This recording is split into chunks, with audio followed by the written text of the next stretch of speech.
Hi అండి. ఏ story నచ్చితే subscribe చేసుకొని, లైక్ చేయటం మర్చిపోవద్దు. ఇప్పుడైతే కథలోకెళ్దాం.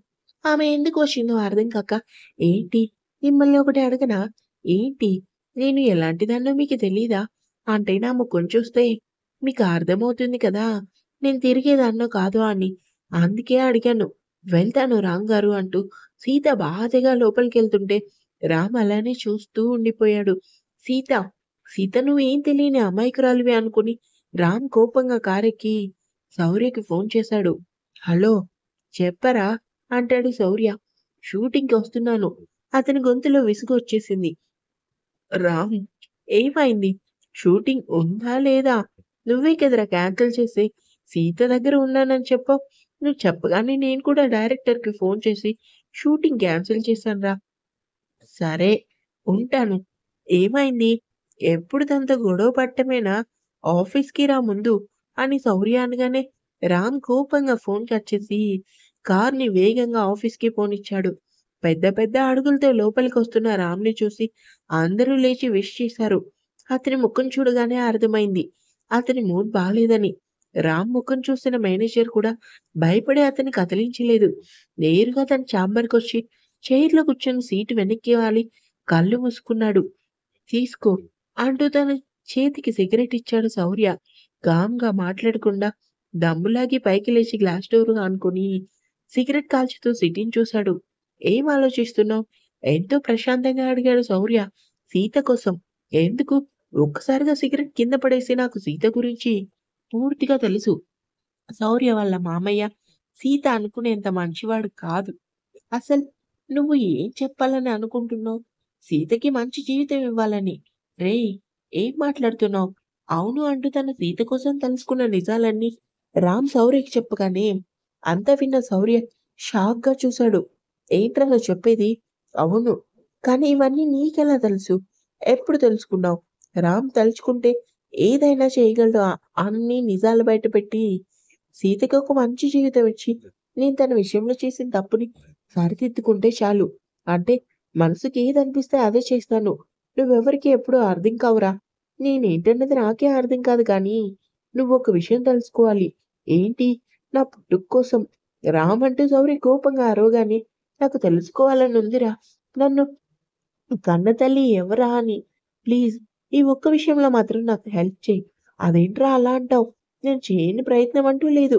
ఎంతలా ఎంక్వైరీ చేసినా ఆచూకీ తెలియటం లేదంటే, నిన్ను పసికందుగా ఇంటికి తీసుకొచ్చిన మీ అమ్మ చేతిలో పెట్టిన మీ నాన్నకే అడిగితే శౌర్య మాటలకి రాము ఆశ్చర్యంగా చూశాడు. శౌర్య అవునురా ఆయన్ని అడగొచ్చు కదా! నీకీ విషయం ఇంతకు ముందే చెప్పాను కానీ, నువ్వు పెద్దగా పట్టించుకోలేదు. మీ నాన్నని అడిగితే ఖచ్చితంగా ఏదో ఒకటి తెలుస్తుంది. ఆయన్నైతే నేనస్సలు అడగను. కొన్ని విషయాలు తెలుసుకోవాలంటే కష్టమైన ఇష్టం లేని వాళ్ళతో మాట్లాడడం తప్పదు రామ్. శౌర్య మాటలు వింటూ గ్లాస్ డోర్‌కి ఆనుకొని శూన్యంలో చూశాడు రామ్. అతని మెదడు పరిపరి విధాలుగా ఆలోచిస్తుంది. అన్ని ప్రశ్నలకి తన దగ్గర సమాధానం ఉన్నా, తన జీవితానికి సంబంధించిన విషయం ప్రశ్నార్థకంగానే ఉంది. భోజనం చేశావా? చేశాను. Shooting ready. అవ్వు. కాసేపు రిలాక్స్ అవుదువు గాని. చేసే మూడ్, ఇంట్రెస్ట్ రెండూ లేవు. వర్క్ చేసుకుంటాను. నన్ను ఒంటరిగా వదిలేయ్. సరే అని శౌర్య బయటికెళ్ళగానే రామ్ చైర్‌లో కూర్చొని ల్యాప్‌టాప్ ఓపెన్ చేశాడు. స్క్రీన్ మీద సీత ముఖం కనిపించేసరికి ల్యాప్‌టాప్ వెంటనే క్లోజ్ చేసి ఇదొక్కతి మాటి మాటికి విసిగిస్తుంది. కోపమొస్తుంది.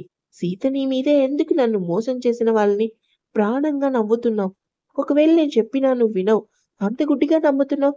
అలా అని నీతో నిజం చెప్పే వరకు నేను నిద్రపోను అనుకుని గట్టిగా ఊపిరి తీసుకొని వదిలి ల్యాప్‌టాప్ ఓపెన్ చేసి వర్క్‌లో మునిగాడు. సాయంత్రం 6 అవటంతో శౌర్య రామ్ ఛాంబర్‌కొచ్చాడు. వెళ్దామా ఇంటికి? నాకింకా టైం పడుతుంది. నువ్వు వెళ్ళు. రామ్, శౌర్య ప్లీజ్ అని రామ్ అనగానే శౌర్యకి అర్థమైంది. సీత మీద కోపం వర్క్ మీద చూపిస్తున్నాడు అని. ఎంతసేపు వర్క్ చేస్తావో చేసుకో. ఇంట్లో నీ కోసం ఎదురు చూసే ఒక ప్రాణం ఉందని మర్చిపోకు.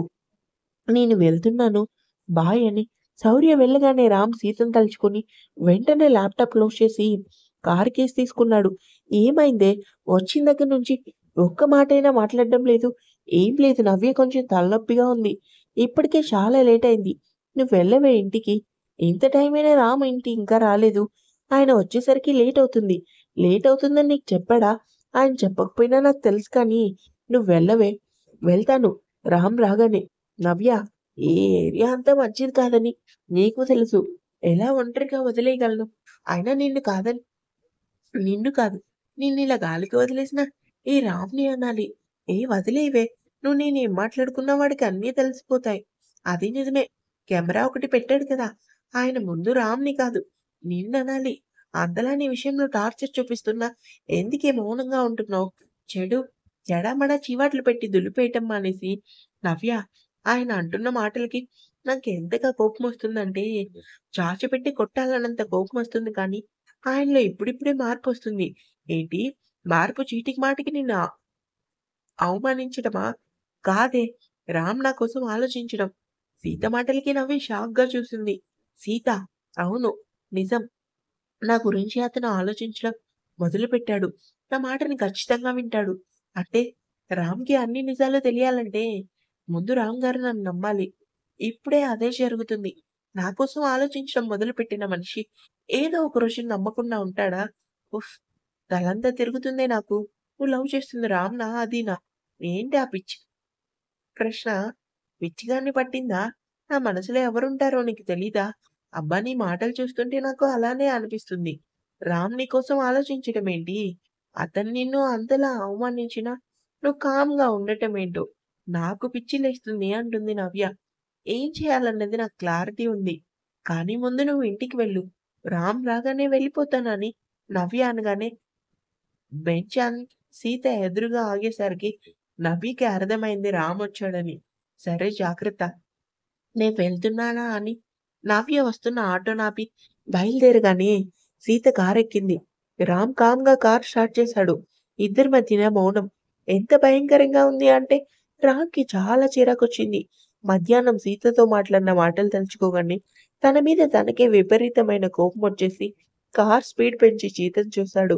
విండో బయటికి చూస్తూ ఆమె ఏదో ఆలోచించడం చూసి కారెక్కగానే ఏడుస్తూ నాతో గొడవ పడాలి కానీ ఇదేంటి సైలెంట్‌గా ఉంది అనుకుని సీత అంటూ మెల్లిగా పిలిచాడు రామ్.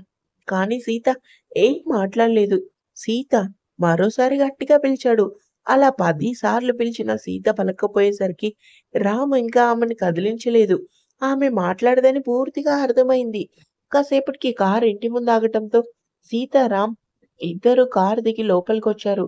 సీత నేరుగా రూమ్‌కి వచ్చి ఫ్రెష్ అయ్యి, ఎప్పట్లానే నైట్ టైమ్ వేసుకునే కాటన్ డ్రెస్ ఏసుకొని, బయటికి వచ్చి కిచెన్ రూమ్ వైపు చూసింది.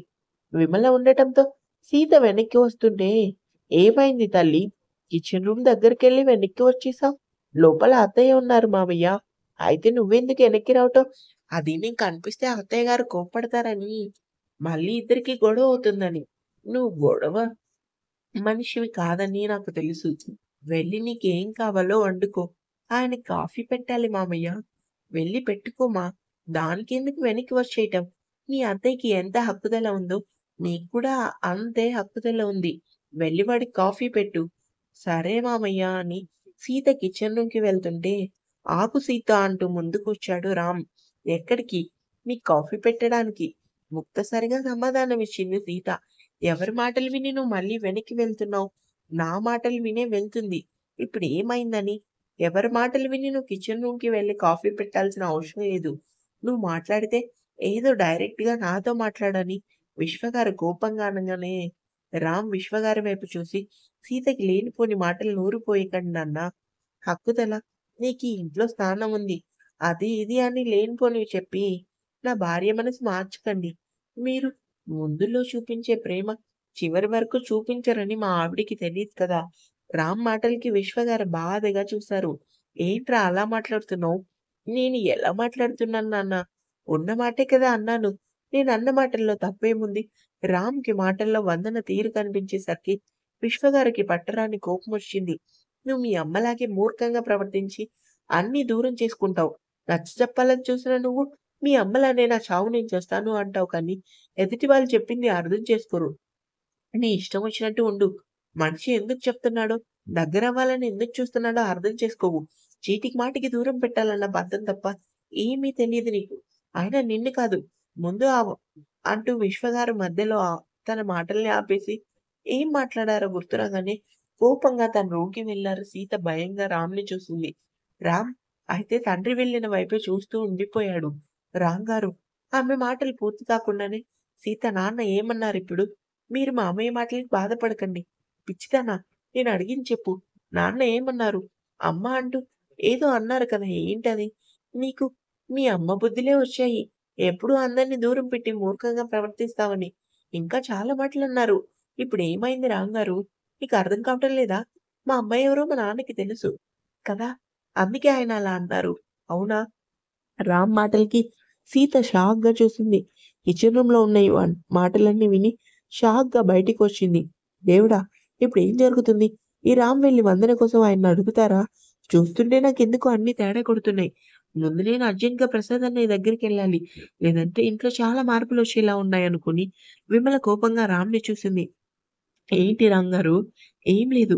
ఒకసారి నాతో పాటు రూమ్‌కి రా అంటూ సీత చేతిని పట్టుకొని గబగబా తన రూమ్‌కొచ్చాడు. రామ్, సీత ఏం అర్థం కాక చూస్తుంటే రామ్ ఎంతో సంతోషంగా ఆమె వైపుకి తిరిగి, సీత ఏమైంది మీకు? నాకు హెల్ప్ చేస్తావా? ఏంటి రంగారు? నేను నాన్నతో పర్సనల్‌గా మాట్లాడాలి. అంతేకాదు నువ్వు ఎవ్వరు రాకుండా డోర్ దగ్గర కాపలా కాస్తావా? ప్లీజ్ సీత. నాకు మా అమ్మ ఎవరో తెలుసుకోవాలనుంది. నాకు ఈ విషయంలో చిన్న హెల్ప్ చేయి చాలు.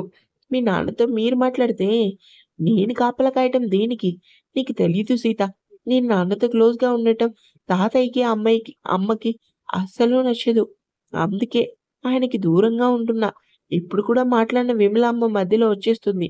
అందుకే ప్లీజ్ సీత నాకు హెల్ప్ చేయవా అని తన ముఖం చూస్తేనే అర్థమవుతుంది. కన్నతల్లి ప్రేమ కోసం ఎంతగా ఆరాటపడుతున్నాడో. తప్పకుండా రామ్ గారు అతని చేతిని పట్టుకొని నవ్వుతూ అనేసరికి రామ్ సంతోషంగా సీతని గట్టిగా హగ్ చేసుకున్నాడు. ఇంకా ఉంది.